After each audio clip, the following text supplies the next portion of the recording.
ontem teve uma notícia, né? E eu queria saber de vocês o que aconteceu, o que vocês acham que vai desenrolar disso.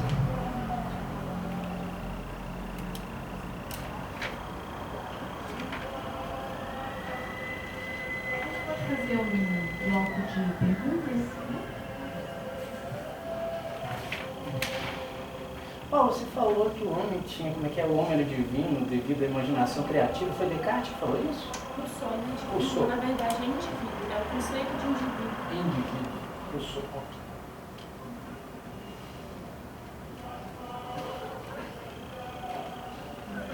Boa noite, meu nome é Bruno.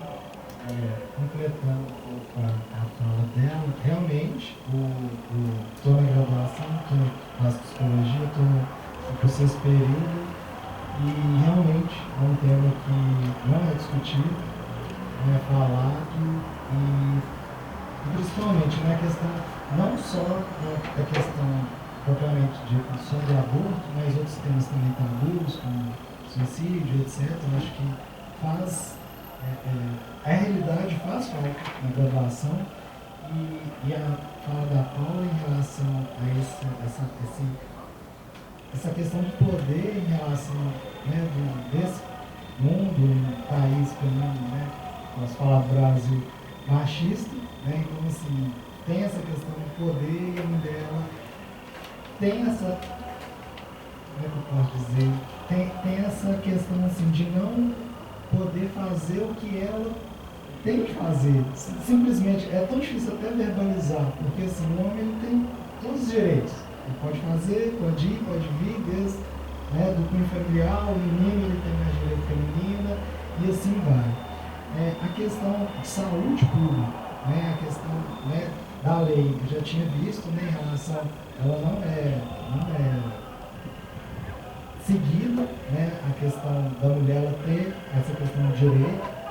E quando você falou, Paulo, da questão da lei, juridicamente, né, quando essa mulher está, né, no momento que ela, né, precisa fazer o aborto por questões de saúde, né, como é previsto em lei, o que na sua pesquisa, não sei se vocês vão ver isso, o que a justiça alega? Assim, quando chega no juízo, o que o judiciário fala? Ele vem com um discurso religioso, um discurso moral, né, ou ele simplesmente rejeita, ou não chega nem aí, né, para a justiça, assim, por ser uma lei. Não chega aí. Assim,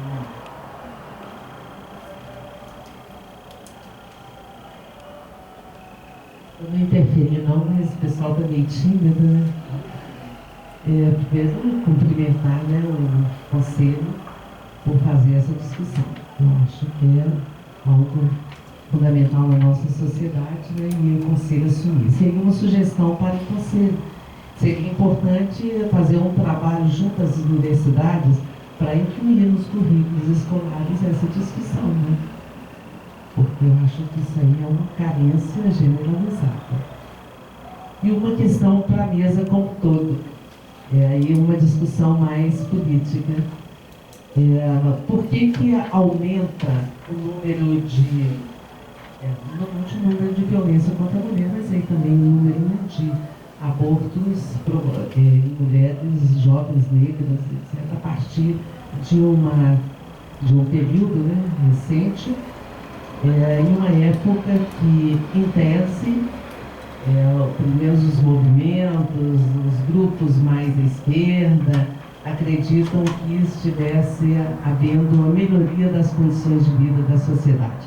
Se a ideia é que, ao você ter uma sociedade mais democrática, ou mais social, que essa situação melhoraria, por que isso piora? É uma discussão política que eu gostaria que vocês fizessem.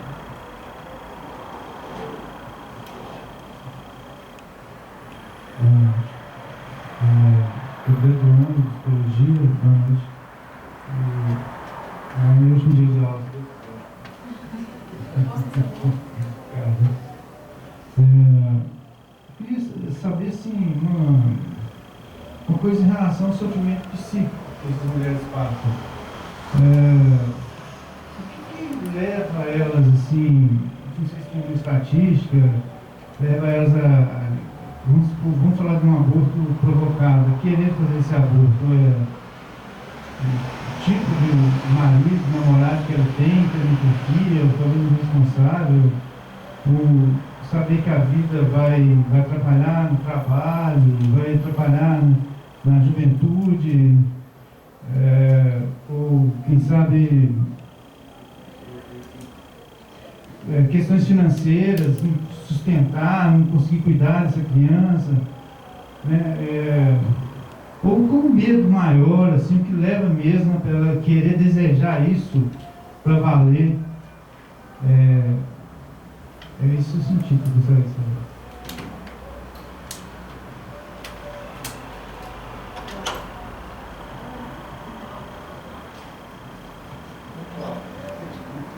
Quando ela falou da universidade, aí eu vou falar em relação a um testemunho meu.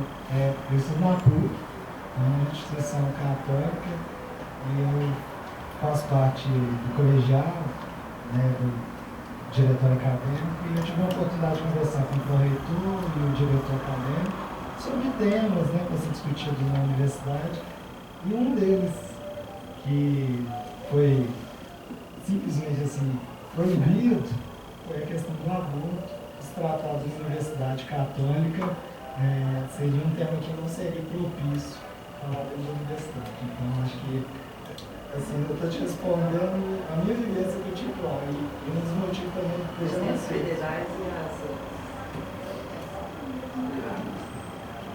Só mais uma pergunta. Eu queria saber, aqui em Belo Horizonte, se eu precisasse orientar uma pessoa em processo de abortamento, qual lugar que ela deve procurar que tem essas normas aí, né? Eu queria saber.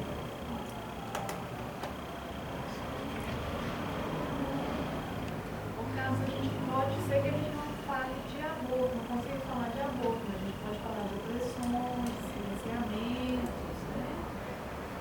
Direitos sexuais Sobre reprodutivos. direitos sexuais reprodutivos.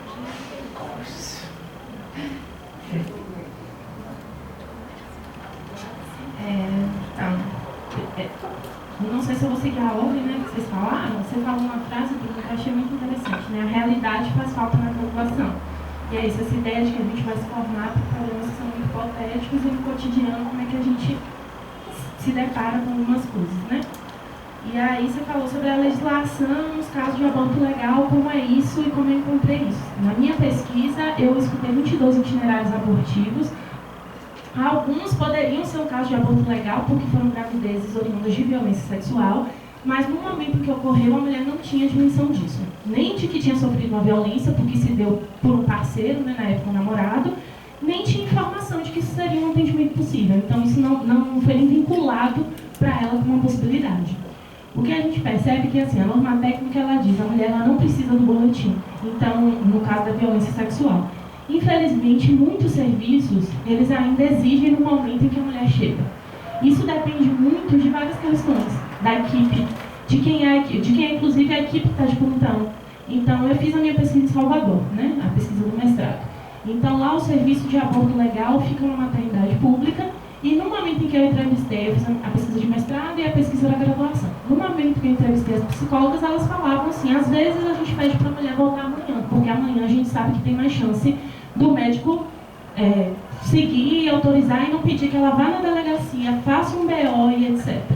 Isso varia muito. Isso varia porque a gente, inclusive, mesmo tendo um regulamento que é muito claro, se vocês pegarem a norma técnica de atenção humanizada, eles detalham todos os procedimentos que precisam ser feitos, inclusive pensando no atendimento psicológico, que é o roteiro de conversa, que é um acolhimento, que é um escuta especializado. Então, isso está muito lá. Inclusive, muitos dos argumentos do médico para não fazer um aborto legal no caso de violência contra a mulher, que inclusive é uma fala que o ex-deputado Eduardo Cunha fez publicamente, de que as mulheres eram usurpadoras do Estado, as mulheres que recorriam ao aborto legal, porque teoricamente mentiriam sobre a violência para conseguir esse serviço. O médico ele não é incriminado judicialmente, mesmo que a mulher recorra a esse serviço, inventando que é uma coisa, enfim, é tão absurdo pensar que, né? Então, mesmo que isso ocorra, o médico ele não é incriminado. A partir do momento que a mulher revela para ele que foi vítima de uma violência, ele está resguardado pelo Código de Ética Médica. Ele está resguardado pela norma técnica de atenção humanizada do abortamento.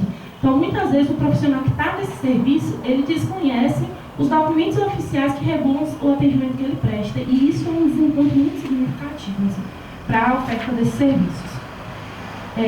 A Andressa falou assim, a questão da graduação e da contracepção feminina, né? Assim, isso, com certeza, eu ouvi mulheres que falavam. Eu negociava com o cara os da camisinha e o cara ia mesmo assim. Então, assim, existem vários níveis da violência contra as mulheres que perpassam essas relações que a gente não toca. Então, até que ponto, por exemplo, eu estou falando de mulheres em relacionamentos estáveis. Tem uma pesquisa, um livro que chama Aborto e Contracepção, que foi feito pela UFSC, a Silvia Aide, a Flávia Mota e uma outra autora, são 3 organizadoras. Elas trazem muito esse relato. Então, perceba, eu fiz a minha pesquisa em Salvador, na capital, e elas fizeram o livro ele fala de várias pesquisas, né? Um grupo grande, tem várias publicações. Várias vezes elas se deparam com essa história. Mulheres que vão no serviço de saúde tomar injeção de contracepção escondido do marido, porque o marido não quer que elas usem o contraceptivo, inclusive oral. Então, se a gente não tem empoderamento para negociar uma relação sexual que esteja, inclusive, sendo respeitosa para ambas as partes, e recai sobre a gente o impacto, como o Bruno falou, da gravidez, de como vai ser o pós-parto, de como vai ser a criação. O Brasil tem 5 milhões de pessoas que não têm número para registro. Então, a gente está falando o quê? Que esse ônus vai recair sobre as mulheres majoritariamente. Então, essas mulheres que vão recair, que vão ter essa responsabilidade, elas não são autorizadas a legislarem sobre a sua própria vida, sobre a sua reprodução. Né? E aí, sobre a notícia de ontem. Como é que a gente pode começar a falar da notícia de ontem? Assim, né? Eu acho que tem uma coisa que é muito interessante nessa notícia de ontem, que foram os argumentos que foram levantados pelos ministros durante a discussão e durante a votação. Isso, sem dúvida, é um avanço. A fala do ministro Barroso, ele traz argumentos que os movimentos feministas estão falando há muito tempo, argumentos que são pautados internacionalmente. O José Luiz Torres é um jurista brasileiro que tem falado internacionalmente sobre como manter a criminalização do aborto faz com que o Brasil esteja em desacordo com as normas internacionais que ele assinou. A Convenção de Belém do Pará, as inúmeras convenções que já ocorreram em Beijing, no Cairo. Então, ele vem falando sobre isso e é muito importante a gente ouvir alguém falando isso dentro do Supremo Tribunal Federal. Só que tem um problema muito grande em como as notícias são vinculadas em tempo de redes sociais. Então, vários portais que colocaram como título. O Supremo diz que aborto até o 3º mês não é crime. O Supremo decide. Então, calma. O Supremo decidiu sobre um caso específico e esse caso não estava vinculado a uma mudança na nossa legislação. Tudo isso, e aí as pessoas vinculando, muito nossa, um avanço, calma, é um avanço, mas não é isso ainda. E como a Letícia falou, isso aconteceu ontem, hoje a gente já tem o presidente da Câmara dos Deputados montando comissão e dizendo, enquanto o Supremo fizer, ele fala assim, se o Supremo quiser legislar, como foi, nós faremos isso. Então, assim, eu queria estar mais esperançosa, mas em 2014,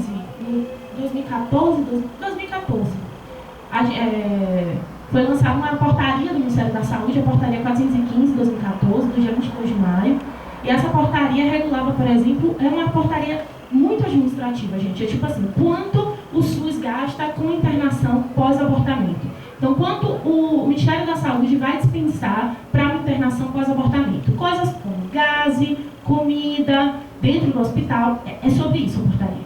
Essa portaria ficou uma semana. Magno Malta e vários outros deputados evangélicos se posicionaram contra e uma semana depois o ministro da Saúde, na época, fez uma publicação dizendo que tinha incoerência sobre os gastos e que a portaria seria revista. Essa portaria não foi republicada, ela não foi revista, ela foi derrubada pela grande força que alguns representantes que tem dentro do nosso cenário político. Então, assim, retomando o que a Letícia falou, a gente tem um suspiro, um aumento de lucidez em alguns argumentos que são fortemente derrubados porque a gente tem uma lógica ainda muito, que violenta muito o princípio da laicidade. Eu acho que, infelizmente, isso é uma coisa que a gente tem que dizer. A gente não vive de forma nenhuma dentro de uma lógica mínima que se respeite, inclusive, que uma religião não pode pautar as diretrizes de vida de todas as pessoas brasileiras. Assim. Isso é muito forte e é muito preocupante, né, de modo geral. E aí a Dilene falou, né, porque aumenta o número de abortos e violência contra a mulher, sendo que, inclusive, esse período que o mapa mostra o período de implementação que pega uma parte da implementação da Lei Maria da Penha. Tem muitas coisas que a gente pode pensar. Assim, a gente pode pensar, por exemplo, que o número desses registros demonstra que as mulheres estão sendo mais encorajadas a denunciarem. Isso é uma explicação que é possível. Mas quando a gente pensa, por exemplo, nos casos de feminicídio, nas recusas de medida protetiva pela parte do judiciário, a gente enfrenta outros questionamentos. Então a gente tem que pensar, por exemplo, num sentido mais amplo, como esse período, esse recorte de 2003 para 2013, ele pode ter avançado um avanço significativo nas questões de gênero, mas a gente tem que fazer uma conexão também com as questões raciais. Quem são essas mulheres? Onde é que essas mulheres estão? Então, eu estou há pouco tempo aqui em Belo Horizonte e quando eu cheguei eu trabalhei um tempo na Pedreira Prado Lopes. Então, assim, essas mulheres estão lá. E a gente precisa fazer a discussão sobre a violência doméstica nesses lugares. Porque essas mulheres não sabem onde é que elas vão, elas não sabem qual é a medida protetiva, muitas delas. Elas não sabem até que ponto elas serão ou não protegidas por uma medida protetiva. Então a gente tem que pensar essas lógicas, porque muitas vezes só garantir que não só, porque já é muita coisa, a questão da Lei Maria da Penha, não garante acesso, por exemplo, a essas informações, não garante acesso que elas tenham essa discussão ou que elas tenham um paro numa situação de denúncia, né? Então isso é um problema muito complexo. Aí o Carlos fez duas perguntas, eu entendi que seriam duas, né? Uma seria sobre... Na verdade, depois que eu fiz a pergunta, eu imaginei que era tudo. Eu fiquei pensando isso. Na minha pesquisa, as mulheres têm muito... A Maria Luísa Elton fala que toda decisão por uma interrupção é uma decisão negociada com tudo que nos cerca, né? Com a família que a gente tem, com o lugar em que a gente mora, com o trabalho que a gente tem ou não tem, com o parceiro. Então eu escutei mulheres falando, nesse momento eu abortei porque eu estava num relacionamento violento, eu tinha medo que esse cara me machucasse a filha que eu já tinha, e se eu tivesse o filho dele eu não ia conseguir cortar essa relação. Isso é uma questão de sobrevivência, inclusive, dela e de uma criança que já existe. Mas eu também escutei mulheres que falavam, eu estava no meio da graduação e se eu tivesse tido um filho eu não tinha terminado a graduação, feito mestrado, feito doutorado, e não estaria hoje com a carreira que eu tenho. Eu não quero valorar as escolhas, porque a gente não pergunta, por exemplo, para os homens, por que alguns homens assumem seus filhos ou outros não? Eu acho que a gente tem... E a gente não pergunta para as mulheres, por que você quer ser mãe? A gente faz essas perguntas para as mulheres. Por que você quer ser mãe esse ano? Por que você quer ser mãe com esse parceiro? Ser mãe é dado. Então, por que interromper a gente precisa, às vezes? Eu acho que independente do que seja a causa, se essa mulher teve apoio para chegar nessa decisão, se ela conseguiu chegar nessa decisão, se ela está com essa decisão amadurecida, nosso papel tem que ser de ajudá-la nesse processo, assim, porque as causas serão N, serão dificuldades financeiras, serão ambições profissionais, serão... Não, eu quero ser mãe, eu via muitas mulheres falando isso, eu quero muito ser mãe, eu sempre quis ser mãe, mas eu não quero ser mãe com esse cara, porque eu quero ter uma outra lógica de criação e tal, e esse cara não é. Então, assim, isso é importante a gente pensar. E todos esses argumentos precisam ser legítimos, porque elas têm direito de escolher essa trajetória, né? E aí você começou, na verdade, essa fala falando sobre sofrimento psíquico. E isso é fundamental, assim, Carlos, porque recentemente eu ouvi uma fala do Hamilton Borges e ele questionava, uma fala para um aluno de psicologia. O que é que a psicologia tem a dizer sobre o sofrimento psíquico que é causado pela vivência do racismo? O que é que a psicologia tem a dizer para os jovens que constantemente estão andando na rua e vem uma pessoa segurar a bolsa mais forte na frente? O que é que a psicologia tem a dizer sobre essa vivência de sempre atravessar a rua para não amedrontar a outra pessoa que pressupõe que nós somos criminosos, etc. E aí eu acho que a gente tem que se perguntar isso. O que é que a gente tem para dizer sobre o sofrimento psíquico das mulheres que vivenciam o estado patriarcal em que nós vivemos? Do fato de que muitas de nós vamos sair daqui às 9, 10 da noite com muito medo de passar em determinados trechos dessa cidade, que é uma capital do Sudeste, desse país. Imagine as outras vivências de mulheres que vão ter que andar trechos muito mais escuros, muito mais isolados, suscetíveis à violência N. O que é que a gente tem a dizer sobre o sofrimento psíquico causado pelo constante medo de uma violência sexual, pelo constante medo da violência pelo parceiro que a gente confia e respeita, mas que está o tempo todo? Isso é uma possibilidade, a gente sabe que sim. Então eu acho que essa provocação que você faz é fundamental, Carlos. A gente precisa pensar que o sofrimento psíquico, Gay Rubin fala disso, a psicologia social e comunitária tem se debruçado sobre isso há muito tempo. O sofrimento psíquico, ele também tem bases dentro da nossa vivência material. Se a gente pensa, por exemplo, na realidade de mulheres francesas que entram num serviço de aborto legal, que fazem um procedimento em 15 minutos, vão para sua casa com atestado de comparecimento e podem descansar durante o turno, provavelmente aborto é uma experiência muito mais, provavelmente, né? Outras questões podem implicar, estou pensando no modo geral, é uma experiência muito mais tranquila do que uma mulher que não sabe se a pílula funciona, ou uma mulher que tomou 11 Citotex, ou uma mulher que está no hospital sozinha e não pode ter acompanhante. Então, assim, existem muitos fatores que transformam uma experiência em ansiogênica, em arriscada, em temerária. Então, a gente tem que pensar que condições materiais são essas que estão implicando em sofrimento psíquico para as mulheres no Brasil e na América Latina. Porque, como a Letícia falou, a criminalização do aborto na América Latina está se mantendo numa corrente. Assim. Então, a gente tem países que tinham permissivos e hoje não tem. A gente tem o Brasil tentando voltar ao Estatuto Nascituro. A gente tem muitas perdas num período de tempo que, historicamente, é muito curto. E a gente tem que estar atento para isso. A gente está criando países onde a atmosfera é cada vez mais hostil para a experiência de ser mulher. E a gente precisa pensar como isso também gera sofrimento psíquico.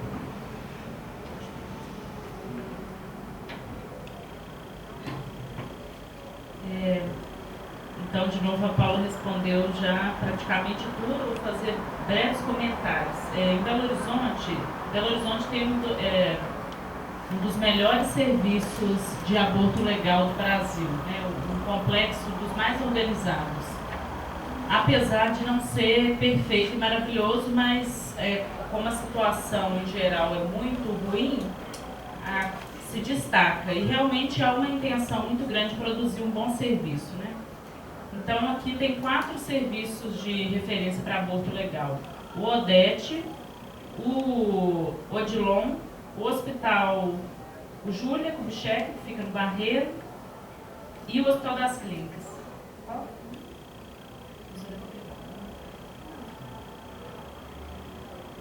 Risoletas. Então, não é o das Clínicas, é o Risoleta. O das Clínicas faz, mas não é credenciado pelo Ministério da Saúde. Minha filha trabalhava lá e ela só aparecia traficando de droga. Nunca ouvi falar desse negócio, né? Nunca me falou disso. Risoleta Neve, você está falando sério? São os hospitais credenciados pelo Ministério da Saúde. Bom, o Ministério da Saúde tem essa portaria e credencia os hospitais, tem vários credenciados no Brasil inteiro, porém ele não fiscaliza e etc. O que ele faz é garantir a capacitação da equipe, de uma certa equipe, e que lá vão ter os materiais e os remédios necessários. No Nordeste, uma realidade que nós encontramos muito foi a gestão de hospitais públicos por uma organização privada religiosa, que é Madre Teresa, inclusive, né, que faz gestão de vários hospitais e que coloca dentro de um armário trancado os remédios e enfim, para todos os procedimentos fica tudo guardado e não permite a realização, apesar de ser credenciado. Em Belo Horizonte, no Sudeste como um todo, a realidade é melhor. No Rio, no estado inteiro, só tem um hospital credenciado, que fica na capital. Belo Horizonte, dos 67 hospitais de referência do Brasil, Belo Horizonte tem 4. Com o restante do estado, tem pelo menos 19 serviços credenciados, mas a notícia é de que poucos realizam aborto, né? Mas pelo menos Juiz de Fora faz aborto, o governador Valadares faz aborto, Montes Claros faz aborto, mas faz assim, um aborto por ano. Então a gente sabe que não é realmente o número que deveria ser feito. Esses hospitais de referência aqui em Belo Horizonte atendem em geral 250, 300 casos de estupro por ano.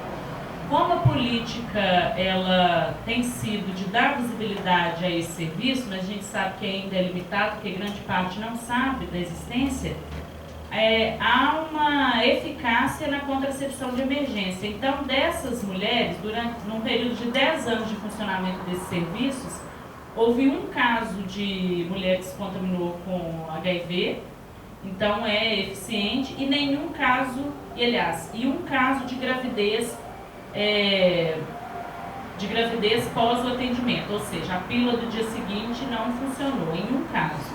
Então, como se as mulheres têm essa informação de que sofrida violência sexual, seja por qualquer sujeito, né, inclusive um parceiro próximo, que o hospital de referência tem que ser o primeiro local a ser procurado, porque isso vai evitar a gravidez e a contaminação, isso faz com que reduza o número de gravidez indesejadas. Deste volume de quase de 250 ou mais de mulheres estupradas, apenas Não chega a 15 o número de mulheres que fazem aborto legal. Só o ODET atende a maior parte. Então, em geral, são feitos 10 abortos legais por ano no ODET. Né? Assim, enfim, com essa dificuldade toda. Mas é muito importante que as mulheres saibam que tem que procurar, né? De preferência, depois do hospital, a delegacia. Bom,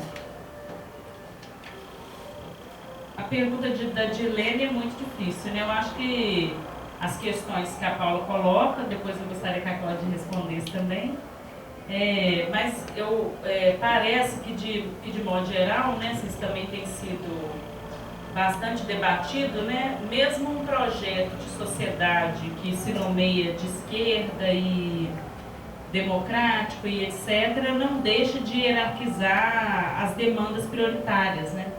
Então, eu acho que esse é um fator muito importante. Pode ser que não tenha aumentado o número de violência, mas agora tem mais visibilidade, mas pode ser que de fato aumentou o número de violência, principalmente porque a gente tem dificuldade em tratar o enfrentamento do racismo e do machismo com a mesma prioridade que a gente trata essa justiça distributiva, por exemplo, né?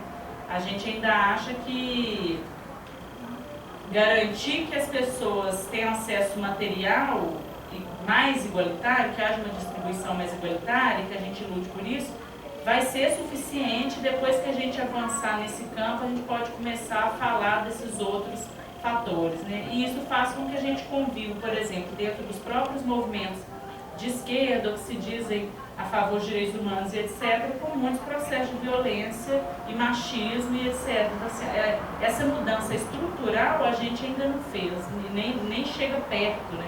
Por exemplo, isso da nossa categoria ser majoritariamente feminina, um pequeno exemplo. E mesmo assim tem que conviver com a maior parte das instituições sendo totalmente dominadas por homens.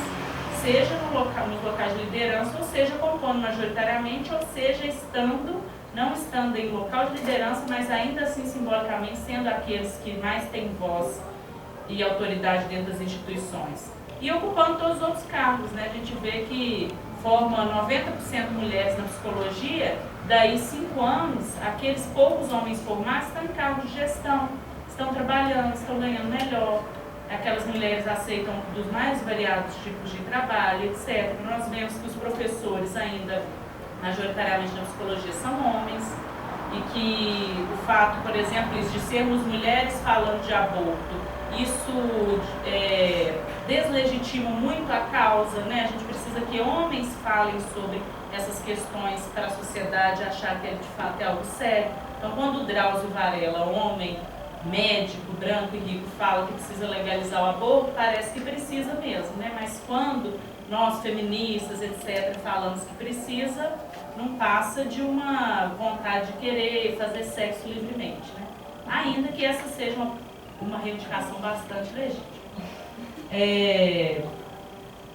Então, eu acho que esse é um aspecto bem importante. Não é prioridade de nenhum projeto, nem nomeado esquerda, avançar na igualdade entre os gêneros e acabar, eliminar as violências, né?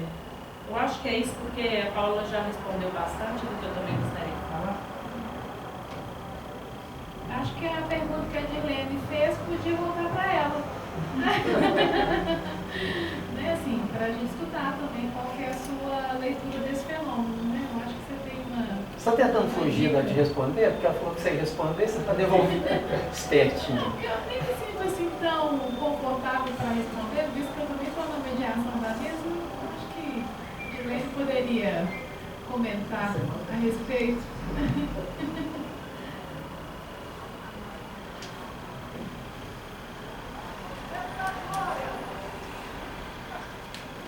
Vai ter algumas que a Letícia aborda bem a questão.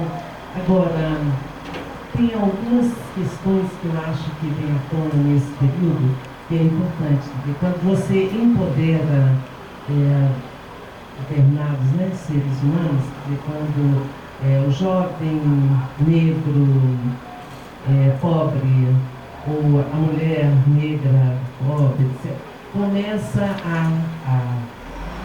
a definir o seu espaço, começa a se sentir empoderado, isso ameaça aqueles que têm poder na sociedade.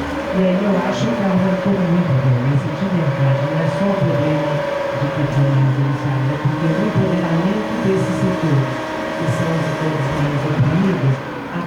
avaliação daqueles que têm o poder. Acho que essa é a questão mais importante. É claro que eu tenho toda uma leitura, né, também do que aconteceu, né, com a sociedade nesse período, mas não tem dúvida nenhuma de que houve uma melhoria das condições de vida dos mais pobres e que esses mais pobres começaram a tentar ocupar, né, um certo espaço, e ao fazer isso